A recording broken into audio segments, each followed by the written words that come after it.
طلب علم کی ذمہ داریاں۔ علم انسان کے لیے اللہ تعالیٰ کی بہت بڑی نعمت ہے۔ علم کی بدولت انسان اچھے اور برے، صحیح اور غلط میں فرق کر سکتا ہے۔ اسلام میں بھی علم حاصل کرنے کو بہت اہمیت دی گئی ہے۔ طالب علم قوم کا مستقبل ہوتے ہیں، اس لیے ان کی ذمہ داریاں بہت اہم ہیں۔ ایک طالب علم کو صرف کتابیں پڑھنے تک محدود نہیں رہنا چاہیے، بلکہ اسے اپنے کردار اور اخلاق کو بھی بہتر بنانا چاہیے۔ طالب علم کی سب سے پہلی ذمہ داری یہ ہے کہ وہ علم حاصل کرنے میں سچی دلچسپی لے۔ اسے اپنے اساتذہ کی بات غور سے سننی چاہیے، سبق باقاعدگی سے یاد کرنا چاہیے، اور جو بات سمجھ نہ آئے اسے استاد سے پوچھنا چاہیے۔ محنت اور مستقل مزاجی کے بغیر علم میں ترقی ممکن نہیں۔ طالب علم کو امتحان کے دنوں میں ہی نہیں بلکہ پورے سال باقاعدگی سے پڑھائی کرنی چاہیے۔ وقت کی پابندی بھی طالب علم کی اہم ذمہ داری ہے۔ وقت ایک قیمتی دولت ہے جو گزر جانے کے بعد واپس نہیں آتا۔ ایک اچھا طالب علم اپنے دن کا مناسب شیڈول بناتا ہے اور پڑھائی، کھیل، آرام اور دیگر کاموں کے لیے وقت مقرر کرتا ہے۔ اسے فضول کاموں اور وقت ضائع کرنے والی سرگرمیوں سے بچنا چاہیے۔ طالب علم پر اپنے اساتذہ کا احترام بھی لازم ہے۔ استاد علم کی روشنی پھیلاتا ہے اور طالب علم کی رہنمائی کرتا ہے۔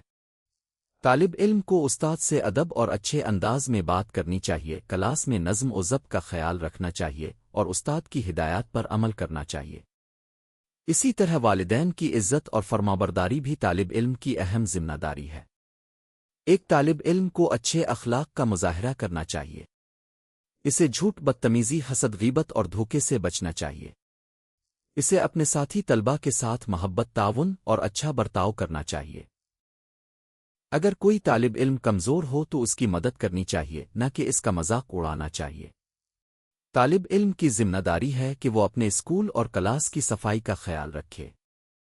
اسے کتابوں، فرنیچر اور اسکول کی دوسری چیزوں کو نقصان نہیں پہنچانا چاہیے۔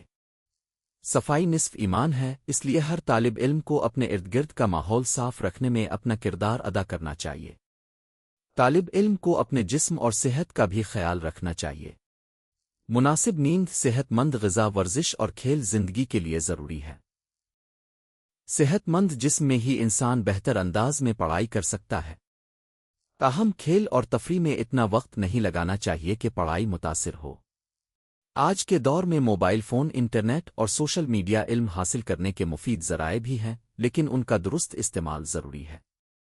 طالب علم کو چاہیے کہ وہ ٹیکنالوجی کو تعلیم اور مثبت سرگرمیوں کے لیے استعمال کرے اور غیر ضروری طور پر اپنا وقت ضائع نہ کرے۔ ایک اچھا طالب علم اپنے ملک اور قوم سے بھی محبت کرتا ہے۔ وہ محنت سے تعلیم حاصل کر کے مستقبل میں ملک کی ترقی میں حصہ لینے کا عزم کرتا ہے۔ اسے قانون کی پابندی، قومی املاک کی حفاظت اور دوسروں کے حقوق کا احترام کرنا چاہیے۔ طلب علم کا اصل مقصد صرف اچھی نوکری حاصل کرنا، امتحان میں زیادہ نمبر لینا نہیں، بلکہ ایک باکردار، بااخلاق اور مفید انسان بننا ہے۔ علم انسان کے عمل میں نظر آنا چاہیے۔ اگر علم حاصل کرنے کے بعد انسان دوسروں کے لیے فائدہ مند بن جائے تو اس کا علم حقیقی معنوں میں کامیاب ہے۔ آخر میں یہ کہنا درست ہے کہ طالب علم قوم کا قیمتی سرمایہ اور مستقبل کی امید ہوتے ہیں۔